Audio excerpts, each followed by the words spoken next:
This episode is brought to you by Babywearing, a probiotic brand trusted by families like yours. From newborn drops to daily support for all ages, Babywearing is one of the world's most researched probiotics, available at larger boot stores. Welcome back to another episode of Project Baby Podcast, and today we have Vern from CariFit. He is the baby-wearing movement expert, and CariFit have supported over 30,000 parents. Welcome, Vern. So one thing that I have to touch on before we get into anything else is I recently heard, and it absolutely fascinates me, that baby wearing industry is actually unregulated. Tell me more.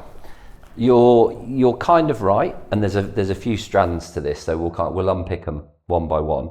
So when you make a baby carrier, if you're going to launch it in a retailer, somewhere like a John Lewis, you are going to have to conform to a load of safety standards.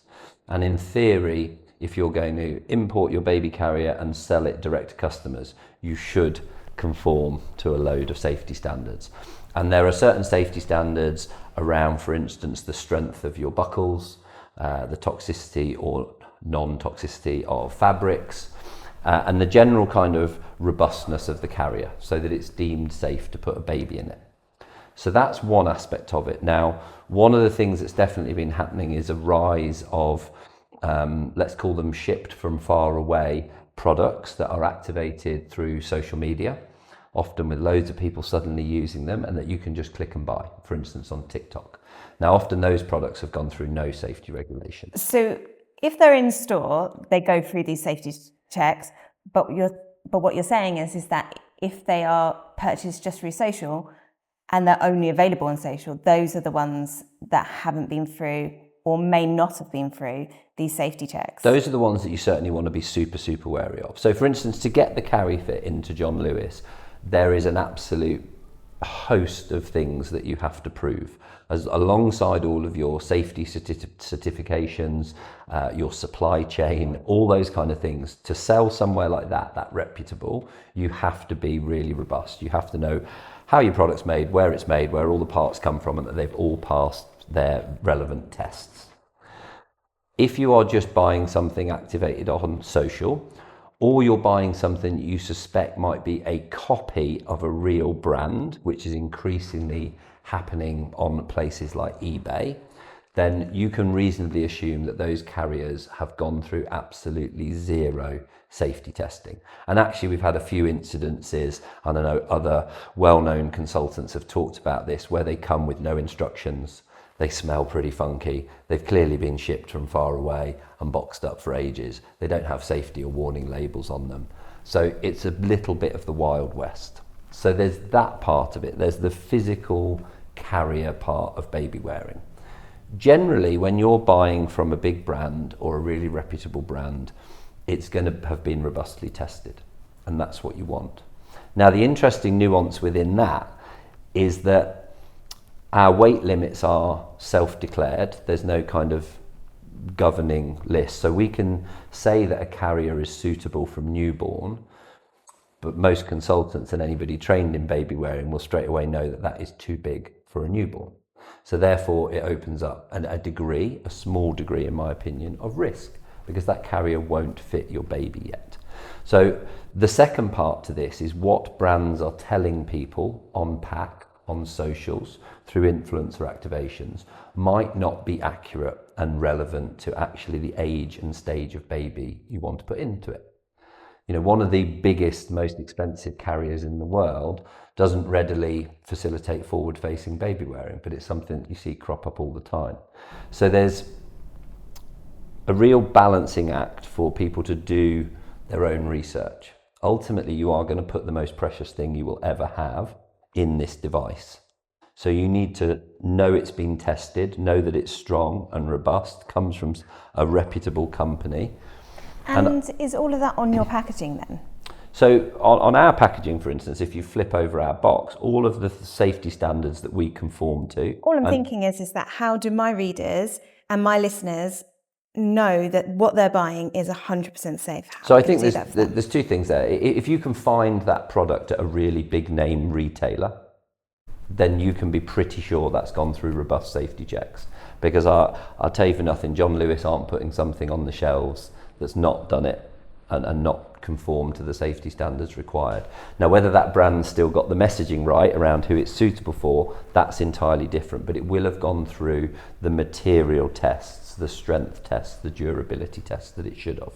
If you're seeing something just suddenly flooding social media that you can only buy direct and that potentially takes 7 to 14 days to arrive, that should immediately set alarm bells off, because the likelihood is that carrier is being shipped from far away direct to you and may not be going through any rigorous testing at all. So that's sort of part one of the unregulated Wild West bit of baby wearing.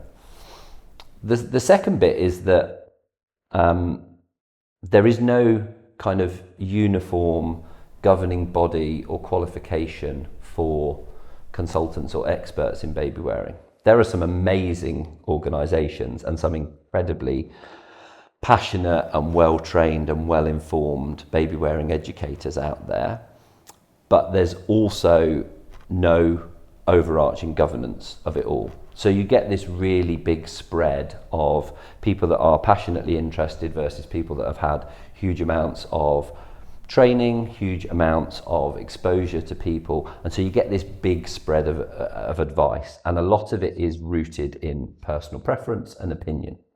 And that's the other thing that's changed a lot in the baby wearing landscape. I've been in and around baby carriers for 15 years, and there was no Facebook, there was no TikTok, there was no Instagram, so you couldn't have these kind of viral conversations, these polarizing opinions about baby wearing best practice, about carriers, etc., etc.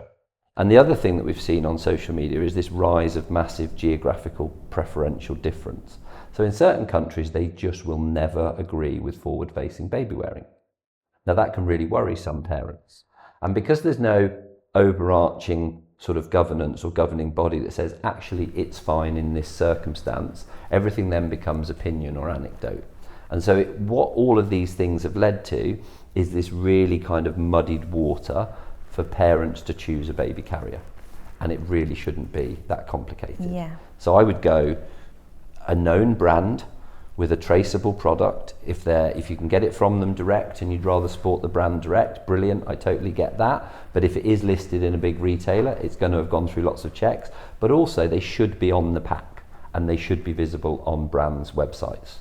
So that leads me into actually physically wearing the carrier. Yeah. So I often see lots of parents and walking around and the baby's far too low, and I can see it's far too low, and they're, oh, my back. With a few adjustments, it wouldn't be our back, they would be really comfortable, right?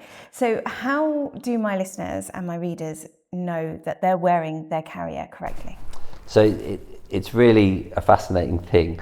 And the sad thing is with that, a lot of people will buy and invest in a baby carrier that, were it to be properly fitted, would be absolutely fine.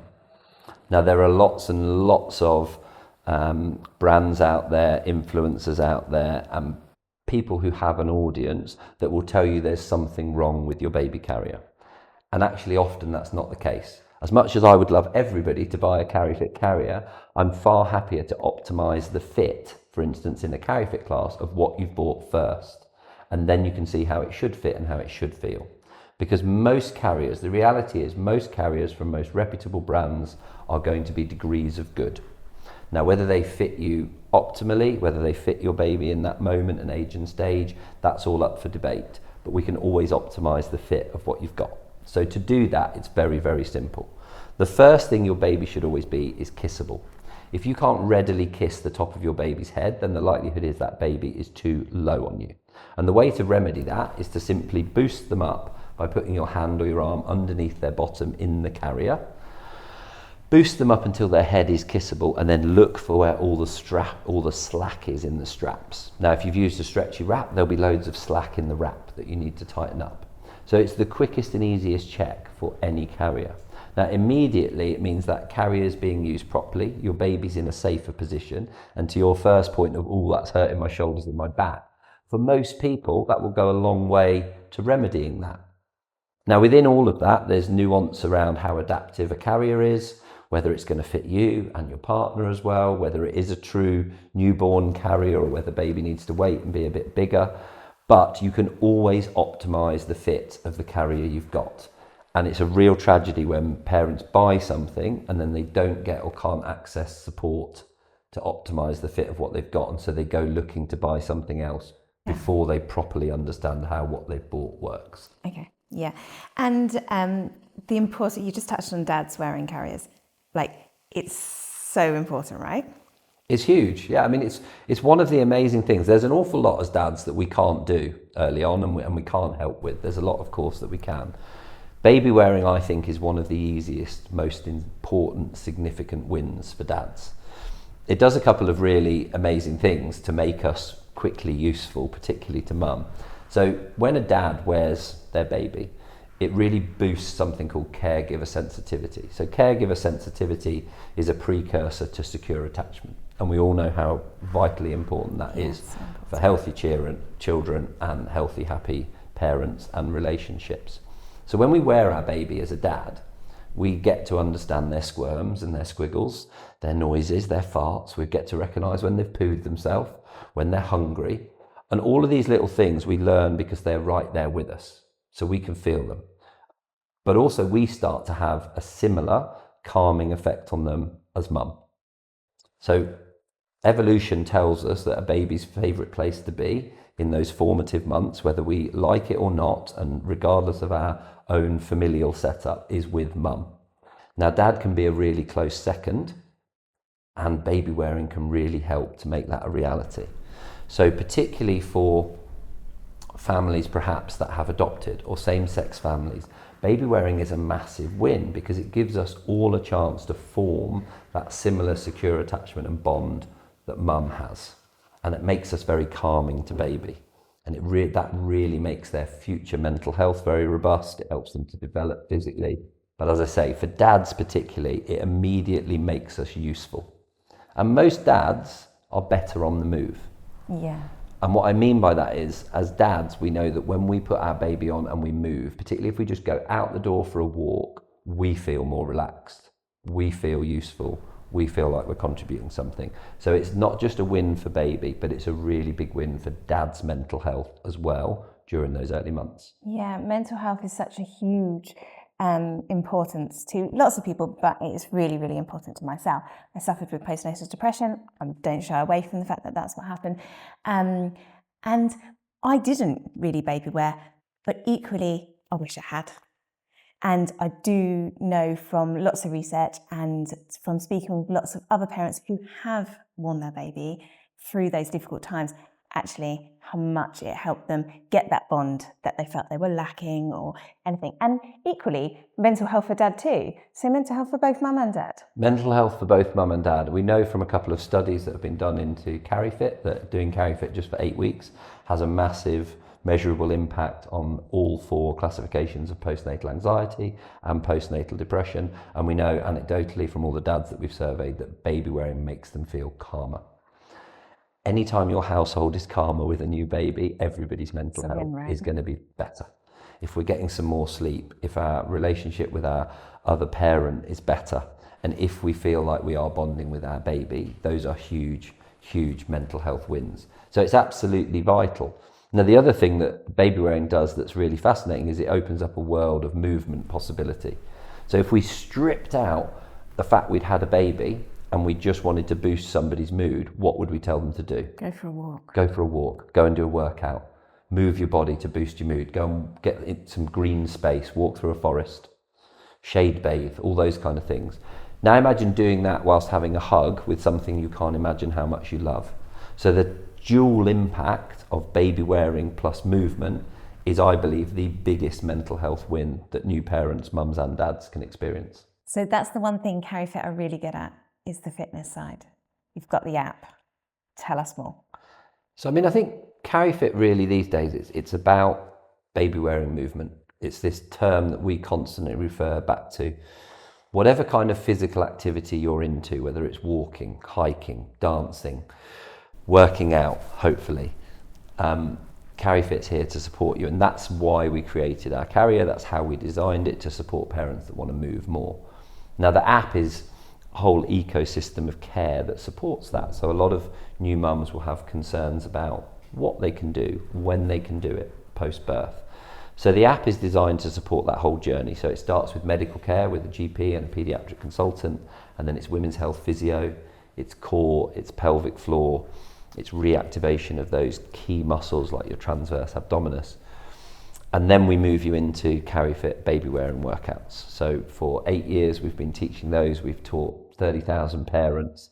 It's an amazing way to get the feeling of something very familiar whilst being completely appreciative of your new circumstance and situation, and doing it without the need for childcare or the extra costs or worrying about whether it's a nap time or you're going to be interrupted during your workout. So again, it really feeds into that idea of, well, yeah, baby wearing's great and movement's great. Let's combine the two. And that is the essence of everything we try and support at CariFit. Yeah, I love that. And also, just whilst we think about baby wearing and movement, how long do you recommend getting moving with your baby carrier every day? If you could set a time. So it's a question we get asked a lot. We get asked it slightly differently, and the question we normally get is, how long can I wear my baby in a carrier for? Yeah, it's a good question. And there's no upper limit. So in that simple regard, wear your baby as much as you want in the carrier. If you think of lots of other cultures around the world, think of sub-Saharan Africa, they're not buying buggies. They just use slings. Yeah. Okay, so they're always wearing their baby.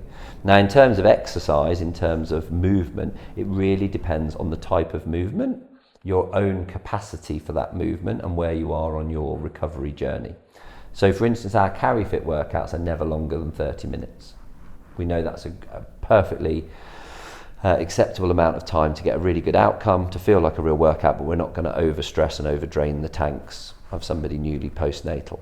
But if you're out for a walk and you want to walk for 90 minutes and you're walking somewhere beautiful, keep walking. Keep walking. So it's about listening to and understanding your body. This is where comfortable, well-fitted carrier that's designed to support movement can be a massive difference, because it should be your body, not your back or your shoulders or the product that you've bought digging into you, restricting that capacity for movement. The best thing that we always advise, and the first port of call for everybody, is walking. Put your baby in the carrier and go for a walk. Go for a baby wearing walk together. Because it's incredibly magical. B, it gets you moving. C, when you wear your baby and move, everybody's winning.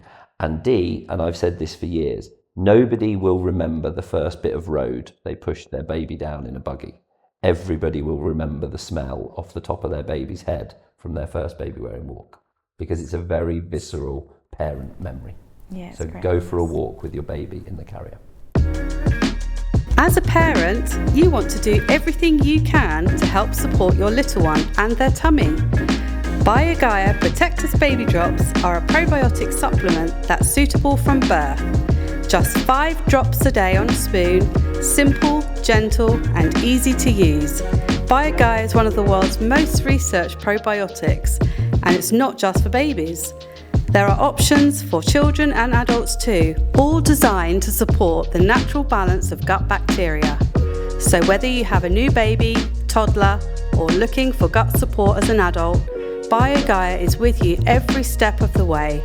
You'll find the full range at Boots, in larger stores and online. For this section, we are joined by Heidi Scudder from Positively Parenthood, because this section is all about contact naps and how important baby wearing is for sleep. Sure is, definitely. Certainly is. Massive benefit when you wear your baby is that they will often nod off. Not always, but often. And there's some really big benefits for both mum and dad and baby.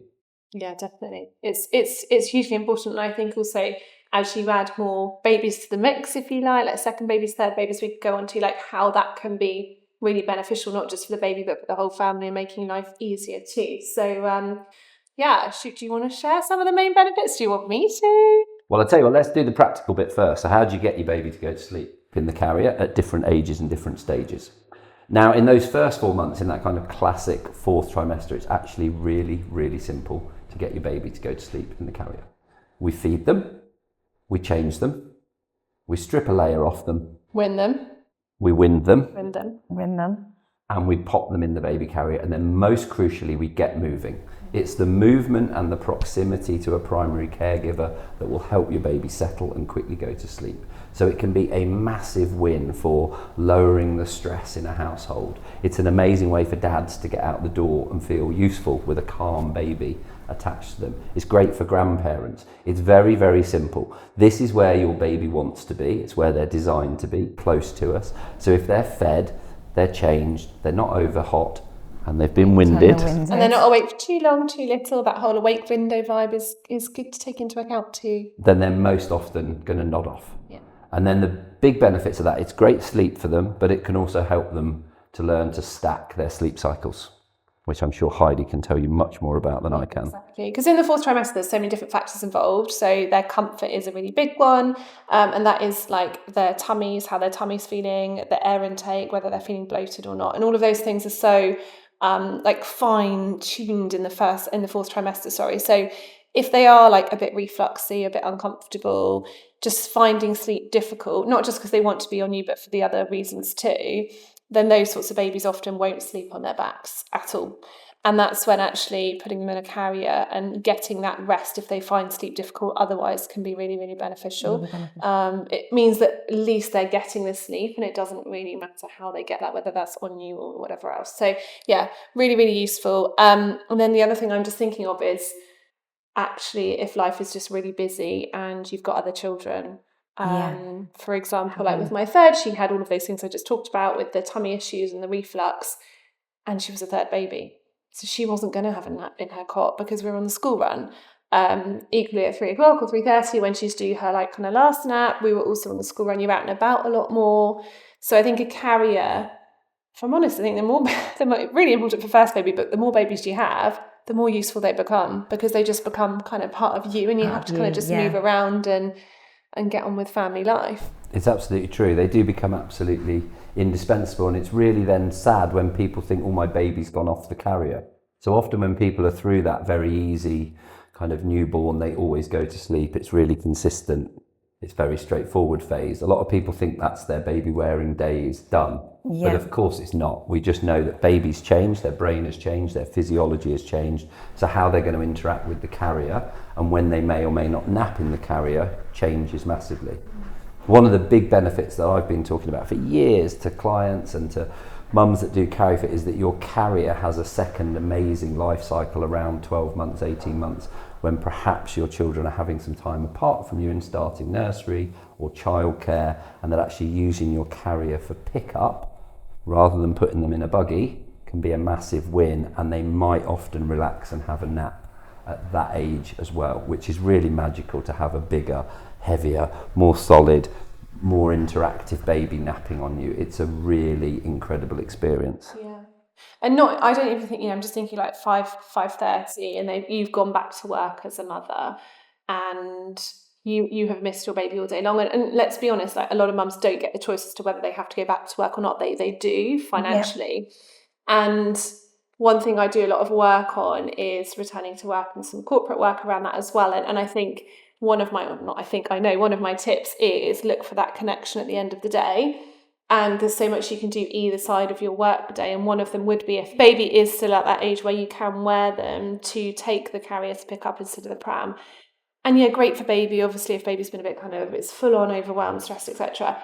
But I would also say for mum too, and I think we need to focus on like the mental health aspect of it, Absolutely. Which is if you've been at work and you're craving that connection time, just that skin to skin, that kind of bit here and the closeness makes you feel so much better and so much closer to them. And it can obviously reduce your stress. And if you've had a stressful day, that transition piece as a parent, as a mother, around coming home, you've got all of your work stuff in your head and it's been full on and you've got stuff to do later on when they're to bed, put them to bed. But it just kind of like brings you down slightly and almost grounds you, I think, a little bit. And in Mother Nature, that's kind of what we're supposed to do. So really big for mental health. It's huge for mental health. We all know we get oxytocin when we have a hug.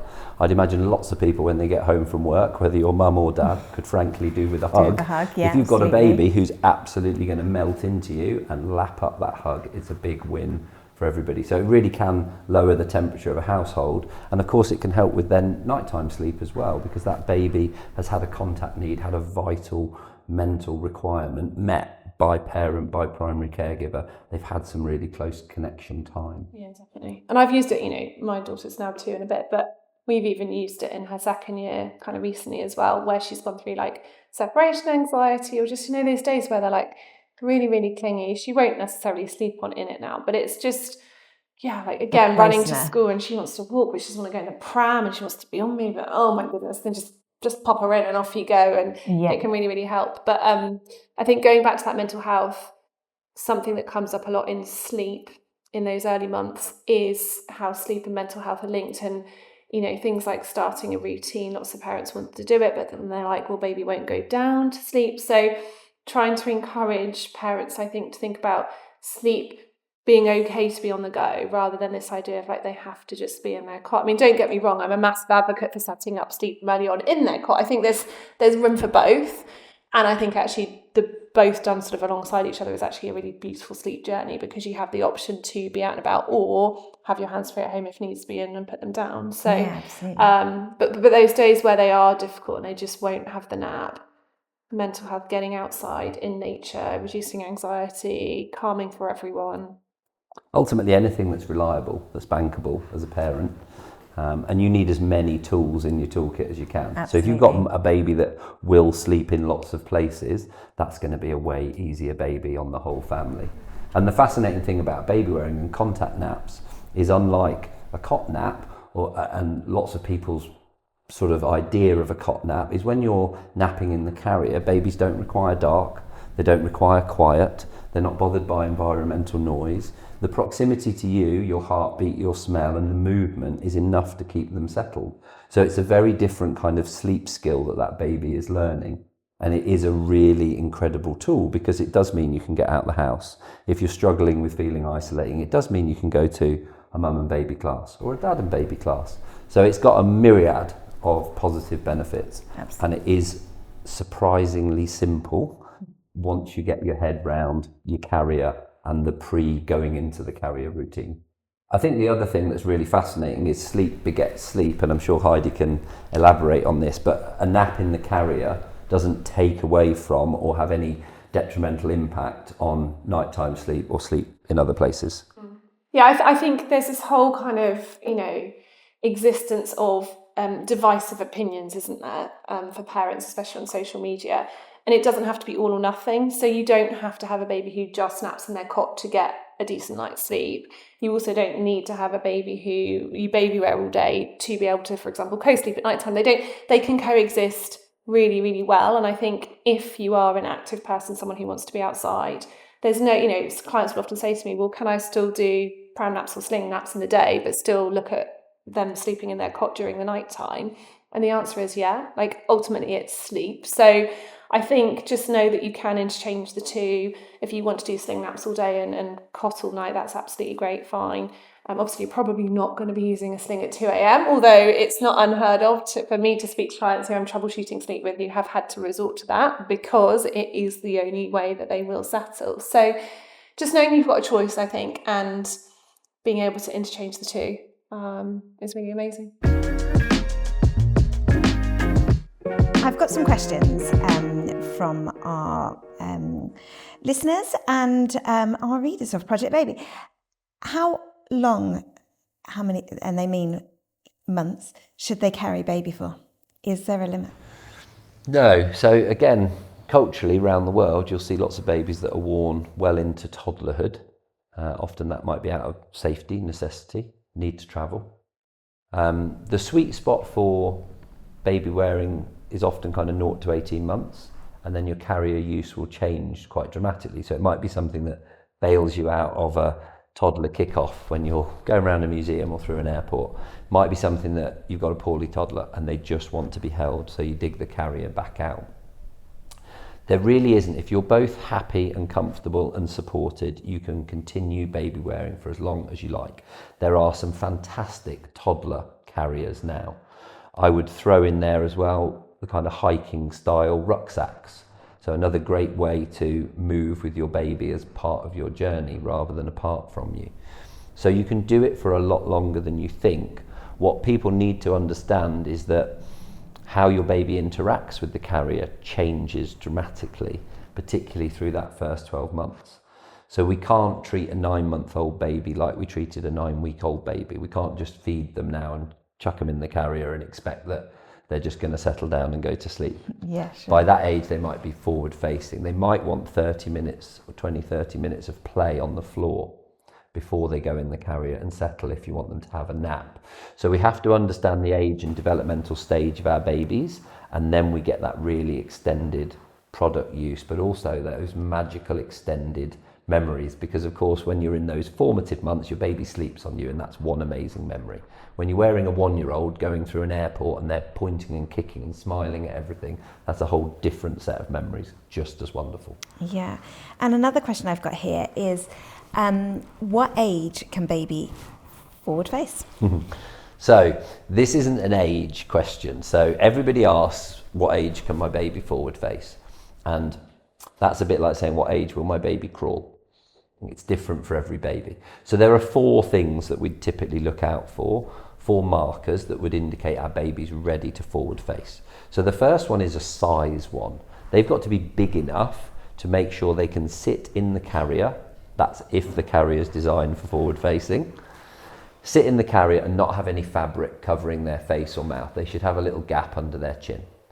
Then they need the head and neck strength, because when we take away the back part of the carrier, they need to be self-supporting in all directions. So ideally we'd like them to be self-supporting for around 10 minutes so that it's not too stressful for them, because it's a whole different set of muscles they have to learn to use. So there's the size and there's the strength. Then we want to make sure our baby is old enough that their eyesight is lengthened out. So every now and then on socials, every now and then you will notice somebody with a really young baby facing forwards. And we know that baby's eyesight takes time to lengthen out their field of vision. And the best description I've ever heard, and I nick it and use it all the time, is that if you forward face them before their field of vision is lengthened out, it's like being in the Channel Tunnel with 10 feet of light. So it feels like the world is coming at them very fast. So it's not a nice experience for them. And then finally, and I think this is the most important one, we want them to be socially and emotionally ready to face the world without us. Because what we do when we forward face our baby in the carrier is we take away our face as a reference point. So if we're walking down a busy street and an ambulance goes past or a dog starts barking, when they face inwards, they can immediately gauge our reaction to that to know whether it's a threat, whether it's scary, whether it's nothing to worry about. Similarly, if we're chatting to somebody and something's funny, they can see us laughing and they know this person's safe and funny. As soon as we face them forwards, we take that away from them. So we've got to be sure that they're ready to face the world without us as a reference point. And just because you can forward face your baby in the carrier and they're old enough, they're big enough, they're strong enough, it doesn't mean that's the only type of baby wearing we should then do, because we know they get lots of benefits from continuing to face inwards, from watching our facial expressions, from seeing how we interact with the world. And then finally, and probably the most important thing, is that no baby should ever fall asleep facing forwards. They might nod off, they might start to go sleepy. As soon as they do, we must turn them around, and they should always have their naps facing back inwards so they get appropriate support from the carrier. Really interesting. And one other thing is traveling with baby. Now, I am going on a holiday soon, and I think a carrier is so important when you're traveling with a baby, right? I think a carrier is an unbelievable travel hack. It makes you lightweight, makes you quick, moves you through the airport. Still a drink. Hope you got your hands free for bags, suitcases, other children. I think it will help keep your baby calmer in a really crowded place full of great stimulus. And also on the aeroplane, it's a very, very practical way to move through a narrow space, because your baby is the width of you. Rather than trying to wrestle them down there tucked under one arm. So I'm a big fan of carriers for travelling. I also think once you are wherever you're going, it's an incredible way to explore together. There's often places you can get to with a carrier that you can't get to with a buggy, so that's a massive win. But also if your baby is that bit bigger, older, stronger, and they are forward facing, what an incredible way to show them wherever you've taken them and really experience that place through their eyes. Yeah, I love that. And if there's one thing we should be talking about in baby wearing, What is it that we're not talking about? I think the big thing for me, and we've kind of touched on it, but I think it needs to be more explicitly said. There are so many things in the modern world that are ways, tools, and opportunities for us to be apart from our baby. And the modern world will often pull us away from the most base, natural, evolved instinct. Particularly in those first 4 months of life, your baby does not even recognise themselves as a separate person from mum. They want to be on you. They want to be close to you. In their brain, they're going to be eaten by a saber-toothed tiger. They do not know they've been born into a world of cots and iPhones and cars. All they feel is, I want to be with this big person that can feed me, look after me. And a baby carrier makes all of that possible without totally interrupting modern life. So I think if nothing else, we need to really try and help parents to understand that baby wearing should be a part of, doesn't need to be the whole part of, but it should be part of everyday life for you, your family and your baby, particularly in those first 4 months. And the interesting thing with that is people who fall in love with baby wearing in the first 4 months tend to do it for a lot longer, and then they get all the long tail benefits. So interesting. So that's the bit we should talk about, is the importance of just doing a bit every day and appreciating that that is just the design. That's life. They're supposed to be on us and with us and close to us, particularly in those very vulnerable first 4 months. This has been such an interesting chat. Thank you so much for coming on. I have one final question, which I ask everybody who comes on the Project Baby podcast. What is your love language? Okay, so because although I'm in my mid-40s, I'm very cool and down with the TikTok crowd. I know exactly what you mean by love language. So my love language undoubtedly is a good old-fashioned hug. We actually have a saying in our house. Anybody in our house says it's time to stop for a love, and you have to stop whatever you're doing and give that person a big hug, because there's no world in which a good hug doesn't improve a day. Oh, I love that. I actually really love that. That is such a good one, isn't it? I love that. I might have to do that at home with my children. There you go. So Vern, thank you so much for coming on the Project Baby podcast. It has been an absolute pleasure. If anybody wants to find out any more information about CariFit, where should they go?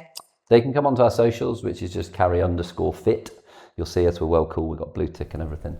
Or they can just find us at getcarifit.com. I love that. And if you want to watch any more of the Project Baby podcasts, you can hit the subscribe button now. And we look forward to seeing you on the next episode.